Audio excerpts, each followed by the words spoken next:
Méditation du 7 janvier, se réjouir des promesses. Et cela non seulement sous leurs yeux, comme pour plaire aux hommes, mais comme des serviteurs de Christ, qui font de toute leur âme la volonté de Dieu. Servez-les de bon gré, comme si vous serviez le Seigneur et non les hommes. Éphésiens 6 et versets 6 à 7. Dans notre vie, efforçons-nous constamment de répondre à la prière du Christ afin que nous soyons unis les uns aux autres et à lui. Avant d'entreprendre quoi que ce soit, posons-nous toujours la question: cela plaira-t-il à mon Sauveur? Est-ce en harmonie avec la volonté de Dieu? Être conscient que nous apportons la vie du Christ dans notre expérience quotidienne donnera une dignité sacrée aux tâches quotidiennes. Tout ce que nous ferons sera fait avec fidélité, afin que le Maître soit honoré. Ainsi, nous montrerons au monde ce que le christianisme peut accomplir pour les êtres humains pécheurs, en leur donnant une efficacité sans cesse croissante pour le service dans cette vie, en les préparant à la vie supérieure dans le monde à venir. Manuscrit 1 du 7 janvier 1903, dans la section intitulée « Un appel ».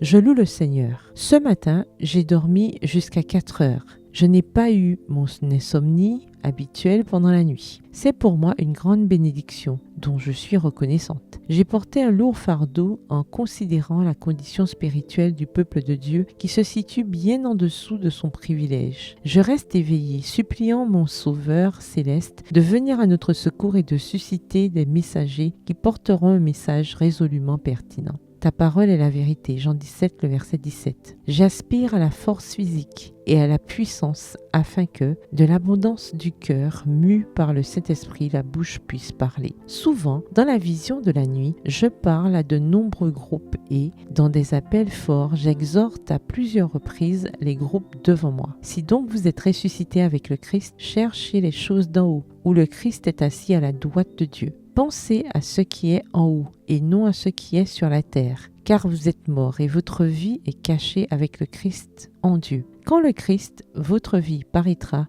alors vous paraîtrez aussi avec lui dans la gloire. Colossiens 3, les versets 1 à 4. Quelle belle promesse nous est offerte! Montrons donc que nous apprécions ces promesses et travaillons jusqu'à être pleinement sincères et reconnaissants pour une telle assurance. C'est pour notre bien et le bien de tous ceux avec qui nous collaborerons dans tous nos travaux publics que nous montrerons que nous recherchons les choses d'en haut. Manuscrit 177 du 7 janvier 1905. Bonne soirée et que l'Éternel vous bénisse.